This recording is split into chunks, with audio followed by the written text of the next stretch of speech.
एक छोटे से शहर में रहने वाला एक युवक जो ज्यादा सोचने की आदत से परेशान था, उसके मन में अच्छे, बुरे, गंदे सभी प्रकार के विचार बार बार आते ही रहते थे, जो कि आना कभी बंद ही नहीं होते थे।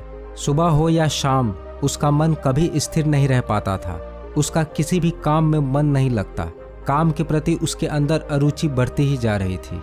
बिना कोई काम किए ही वह दिन भर थका थका महसूस करता और रात को ठीक से सो भी नहीं पाता।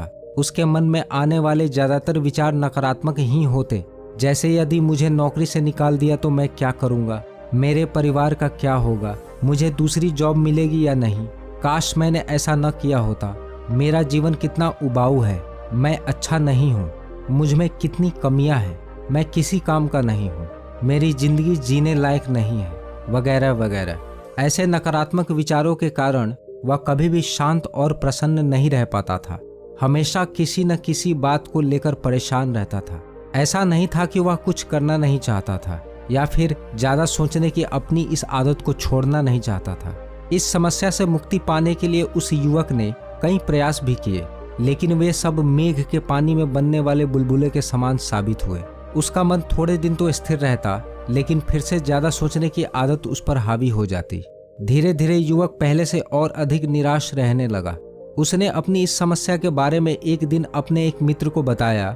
उसने अपने मित्र से पूछा, मैंने अपने स्तर से सारे प्रयास करके देख लिए, मगर कोई फायदा नहीं हुआ।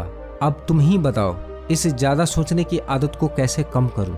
मन में बार बार आने वाले अलग अलग प्रकार के नकारात्मक विचारों को जड़ से खत्म करने का उपाय क्या है? उसके मित्र ने कुछ सोचकर उससे कहा, मैं तो इस बारे में तुम्हारी कोई मदद नहीं कर सकता, लेकिन मैं एक ऐसे बौद्ध भिक्षु के बारे में जानता हूँ जो तुम्हें तुम्हारी इस समस्या को जड़ से खत्म करने का उपाय बता सकते हैं। युवक अगले दिन उन बौद्ध भिक्षु से मिलने के लिए उनके मठ पर पहुंचा। युवक ने भिक्षु को अपनी समस्या बताई और उनसे पूछा कि मेरे मन में अच्छे, बुरे सभी प्रकार के विचार बार बार आते रहते हैं, जो कि आना कभी बंद ही नहीं होते। सुबह हो या शाम मेरा मन कभी भी स्थिर नहीं रह पाता। गुरुदेव, आपके पास मेरी इस समस्या का कोई हल है क्या? भिक्षु ने उस युवक की बात बड़े ध्यान से सुनी और कहा, यदि तुम वास्तव में इस समस्या को जड़ से खत्म करना चाहते हो तो कल प्रातः मुझे तुम नदी किनारे मिलो। इससे पहले कि वह युवक कुछ और पूछ पाता, भिक्षु ध्यान करने के लिए मठ के अंदर चले गए। युवक के मन में कई प्रश्न एक साथ उठने लगे, जैसे गुरुदेव ने मुझे नदी किनारे क्यों बुलाया? नदी और ज्यादा सोचने की समस्या का आपस में क्या संबंध हो सकता है? गुरुदेव ने ऐसा क्यों कहा होगा? क्या रहस्य है इसके पीछे? वह लड़का रात भर करवटें बदलता रहा। उसे नींद नहीं आ रही थी। वह बड़ी बेसब्री से भोर होने का इंतजार करने लगा। अगले दिन भोर होते ही वह युवक बड़ी उत्सुकता के साथ नदी किनारे पहुंच गया। जैसे ही युवक नदी किनारे पहुंचा, उसने देखा कि भिक्षु पहले से ही वहां मौजूद थे। युवक ने भिक्षु को नमस्कार किया और पूछा, गुरुदेव, आपने मुझे नदी किनारे क्यों बुलाया है? भिक्षु मुस्कुराए और बोले, बेटा, इस नदी को ध्यान से देखो। यह नदी हमारे मन की तरह ही है, कभी शांत और निर्मल तो कभी तूफानी और अशांत। युवक ने कहा, लेकिन गुरुदेव, मैं समझ नहीं पा रहा हूँ कि नदी का मेरी समस्या से क्या संबंध है? भिक्षु ने कहा, देखो, नदी में बहते हुए पानी की तरह हमारे मन में भी विचारों की एक धारा बहती रहती है।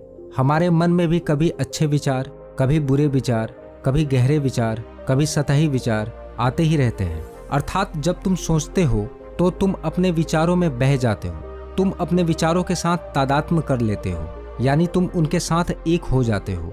लेकिन जैसे तुम इस बहती हुई नदी को दूर से बैठकर देख रहे हो, नदी अलग है और तुम अलग हो, ठीक वैसे ही यदि तुम अपने मन के विचारों को भी दूर से देखना सीख लो तो तुम्हारी ज्यादा सोचने की समस्या जड़ से खत्म हो जाएगी।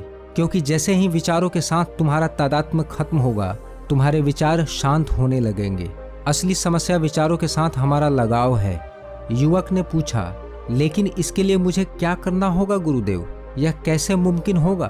भिक्षु ने कहा, ध्यान के अभ्यास के द्वारा। यदि तुम लगातार कुछ दिनों तक 10 से 15 मिनट भी ध्यान का अभ्यास करते हो तो यह चमत्कारिक रूप से तुम्हारे ज्यादा सोचने की आदत को जड़ से खत्म कर सकता है। युवक ने पूछा, गुरुदेव, ध्यान की सबसे सरल विधि कौन सी है? भिक्षु ने कहा, ध्यान की सबसे सरल विधि है किसी भी शांत जगह पर पालथी मारकर बैठ जाओ। बस ध्यान रखना कि रीढ़ की हड्डी सीधी होनी चाहिए। शरीर के किसी भी अंग पर अतिरिक्त तनाव नहीं होना चाहिए तथा हाथों को ज्ञान मुद्रा में आगे की ओर रख लो। फिर धीरे से अपनी आंखें बंद कर लो। उसके बाद तुम अपनी आती जाती सांस पर ध्यान केंद्रित करो।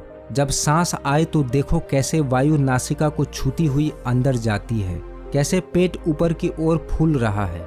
जब सांस बाहर जाए तो देखो कैसे पेट अंदर की ओर पिचक रहा है। इस पूरी प्रक्रिया को बस देखते रहो, बिना किसी निर्णय के, बिना किसी पूर्वाग्रह के।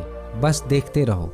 सांस धीमी चले, उथली चले या तेज चले, बिना किसी प्रयास के, पूरे होश के साथ बस देखते रहो। बीच बीच में तुम्हारा ध्यान भटकेगा, जो कि स्वाभाविक बात है, क्योंकि अभी तुम्हें इसकी आदत नहीं। किसी भी नई आदत को बनने में समय लगता है। इसलिए जब ध्यान भटके तो हतोत्साहित नहीं होना। जब ऐसा हो तो धीरे से अपने ध्यान को वापस अपनी सांस पर ले आना। इसी प्रक्रिया को बार बार दोहराना है जब तक कि तुम इसमें कुशल न हो जाओ। युवक ने भिक्षु के चरणों में प्रणाम किया और उनसे आशीर्वाद लेकर अपने घर की ओर चल पड़ा। दोस्तों, यह कहानी हमें सिखाती है कि ज्यादा सोचना एक आदत है जिसे बदला जा सकता है। ध्यान और माइंडफुलनेस का अभ्यास करके हम अपने विचारों को नियंत्रित करना सीख सकते हैं। और हाँ, यदि आप भी काम को कर